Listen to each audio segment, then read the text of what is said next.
What's up everybody, welcome to Money Management channel. My name is Andrei and today I'm gonna be doing an update on MMTLP and FINRA saga. I got the cash in the bag, stadium packed. Born a rock star in this life, gonna live it up. And for today's video guys, I have several quite interesting news. First of all, I will show you a comment from Scott Roth in regards to other community members and in regards to his own position and how he switched his point of view. On top of that, I will show you very interesting and important information about the most recent update from Donald Trump's office. And I have to admit that we have potential, we might have a real breakthrough in our case, but from the non-litigation path. And at the end of this video, I will show you a quite interesting comment from one of community member in regards to the FOIA letters that were disclosed about a year and a half ago. So, and before we dive deep into all of this, guys, please hit the like button for YouTube algorithm and drop me a line in the comment section if you think my videos are valuable for you. And today's video, I want to begin with this tweet that was written by BJW 15 hours ago in response to the tweet that was written by Scott Roth. And I covered this tweet basically yesterday in my yesterday's video. I want to show you just this response and the response of Scott that he published basically several hours ago. First of all, let me quote you this. In the beginning of a halting mania, we made comments like, maybe we should look into the company, or why did the company's legal team screw this up so bad? Our dissentment got us insulted, slandered, misrepresented and doxxed. So don't start a fight if you can't take a punch. And let me show you what did Scott write. In case you haven't noticed, I'm swinging in a 360 along with a bunch of other people. So far we've outed Junk Savvy, Wes Christian Stooge, McCabe apologist, and she is a prohibitive favorite to win the coveted first ballot Hall of Fame as coverer. Award from McCabe and Burda, which might not be desirable after McCabe gets blasted by the SEC, and they put him under oath. And now it looks like Burda has his case in the same US district courts as the 12 of 9 people. So, that judge has hundreds of pages of files and evidence germane to the SEC civil proceedings against him. None of the new lawsuits named George Polycars as a defendant. Seems that the trial got called at some point since all GP didn't sell at the peak like McCabe and Burda did. In fact, doesn't look like GP sold at all.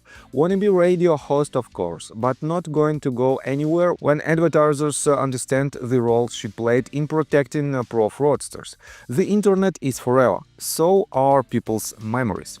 Next one, Busy Brands, full-time pump and dump queen, now exulting in the switching from MMTLP shield to whatever Pulte is pumping, and proudly announced that meeting new people to exploit financially at the Pult Pump and Dump Fest 2024 is supposedly working on all of our behalf.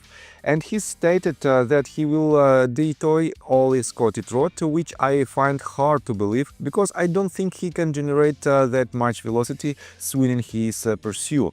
And guys, I have to admit that I don't like this type of analogies, but I have to admit that, let's put it this way, we are the people and we have our own emotions and our own personal goals. And for some people, our goals might be not so important and we might see the same exact problem from different perspectives. That is why, guys, inside our community we have this, let's say, quite difficult times when one part of the community is trying to attack another part. But at the same time, guys, no one from our community is a saint. That is why, guys, despite all the problems, despite all the misunderstandings, we have to unite in order to achieve our main goal. And guys, ask yourself honestly, if the wrongdoers are sitting inside the MMTLP board of directors, or for now Next Bridge board of directors, don't you think that it is not a protective fact for them? I think if they made something wrong, they have to be prosecuted. So, let me quote you further.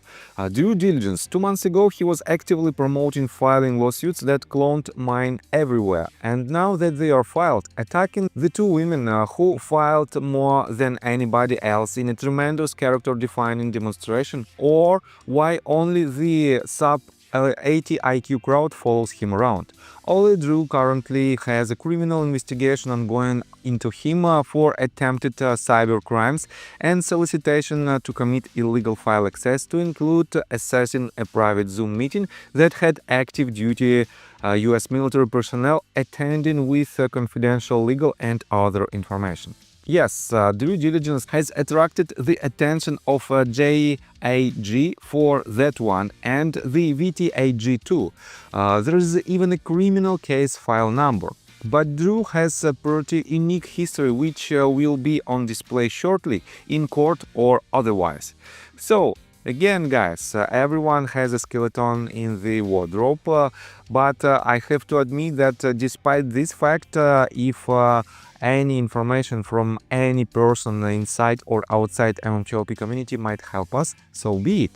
We have to see the resolution, and the truth is only one, and we have to find it, and we have to use it despite all the fact that potentially it might not be so pleasant for some people. So, let me show you another quite interesting update of today's video.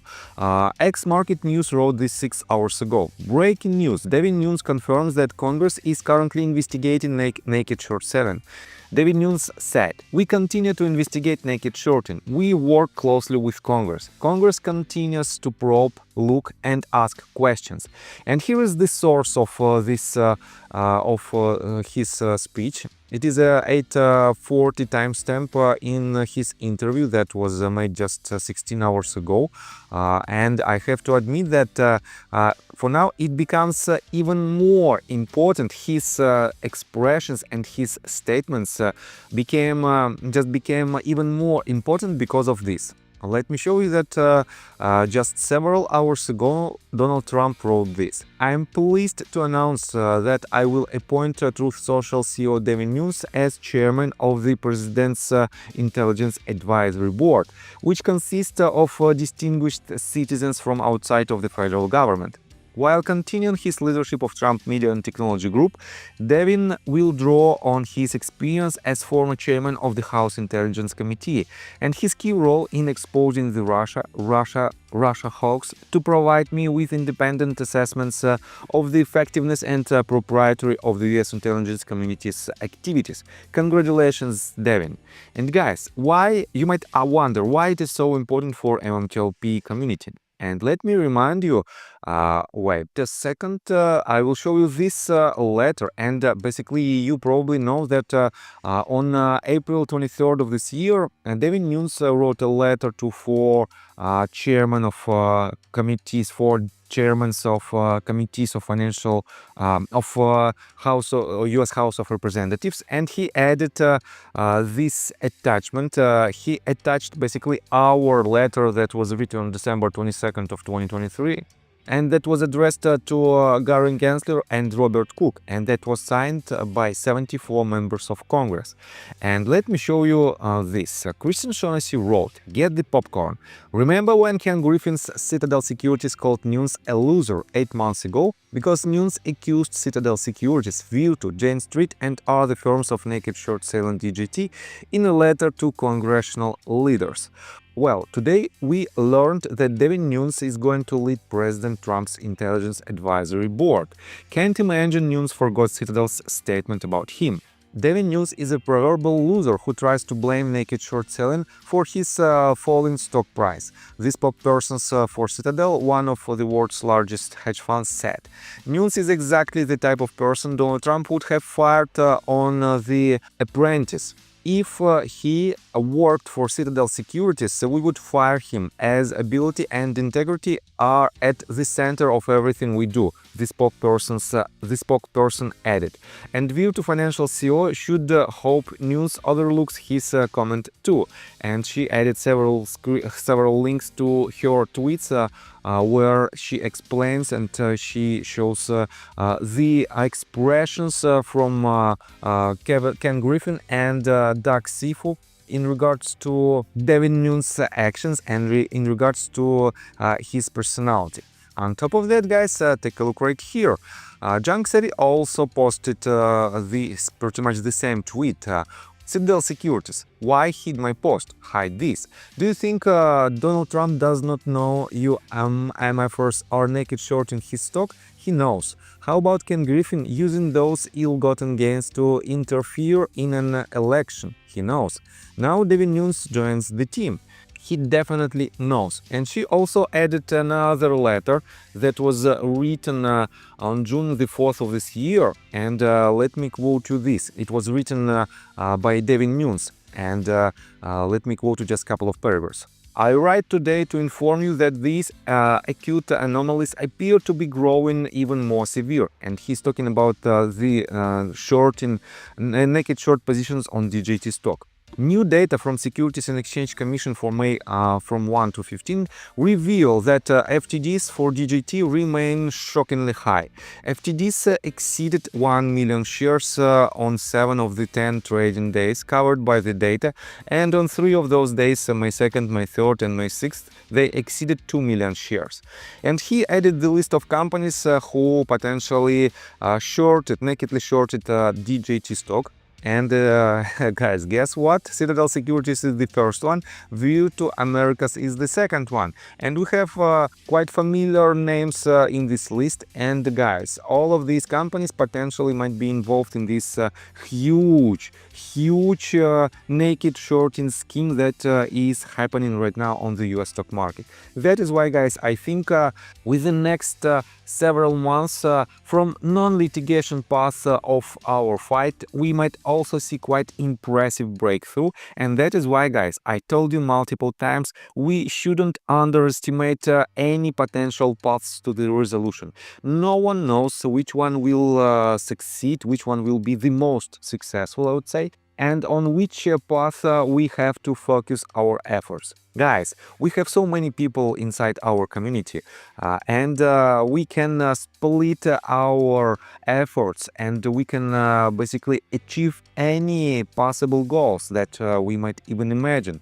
That is why, guys, please stop attacking community members. Just focus your efforts on the real enemies, so-called enemies of our retail community. So let me show you another quite interesting update, at this time from Ocelot. Ocelot is the person who also has quite, let's say, not so pleasant position on the MMTLP in regards to MMTLP saga, but he asks a lot of very good questions and he has a quite interesting point of view. Let me quote you this tweet that he wrote on December the 6th. Practically 2 years later, and these people somehow still don't get what FINRA and the SEC meant here. It's been clear to everyone else since that day that there has been an active investigation into the executives for fraud. How can people be so dense? And he refers to the tweet that was written by X-Market News, and X-Market News published one of the FOIA letters that were disclosed I guess in March of 2023. I cannot remember the exact date, but nevertheless, we have this information for quite a long period of time, and we know that let me quote you this basically. On this day, there was a 1 p.m. Zoom call on December the 5th of 2022 between FINRA and the SEC regarding MMTLP ticker hit the fraud radar screen, and FINRA confessed to bullshitting MMTLP. And guys, I have to admit that we have a perfect answer to this question that was asked by Ocelot, and let me show you this. Mark Basil on December the 6th wrote this. In a normal world, you're probably right. However, FINRA has no real jurisdiction over issuers, at least no disciplinary or investigatory authority. Their only authority is over brokers. So hitting FINRA's fraud radar is likely based on some investigation into their brokers. That doesn't mean the SEC wasn't investigating everyone, just means it's more likely the fraud being looked at by FINRA is and was broker fraud. And yes, guys, you cannot argue with this fact because FINRA doesn't have any chance basically they don't have any jurisdiction over issuers. That is why, guys, this letter is directly related to broker-dealers, and that is why, guys, at this moment something wrong was with the broker-dealers and their actions in regards to MMTLP shares.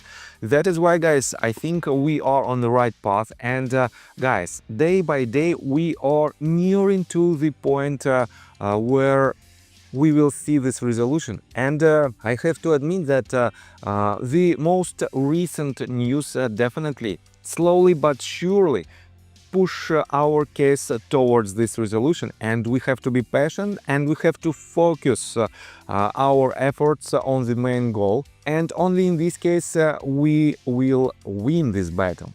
And guys, let me tell you my personal story. I have a wife and 2 children aged 11 and 15, as well as a small dog.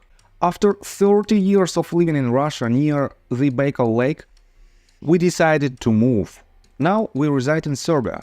Although I don't own any MMTLP shares, I invest a lot of time creating daily MMTLP videos.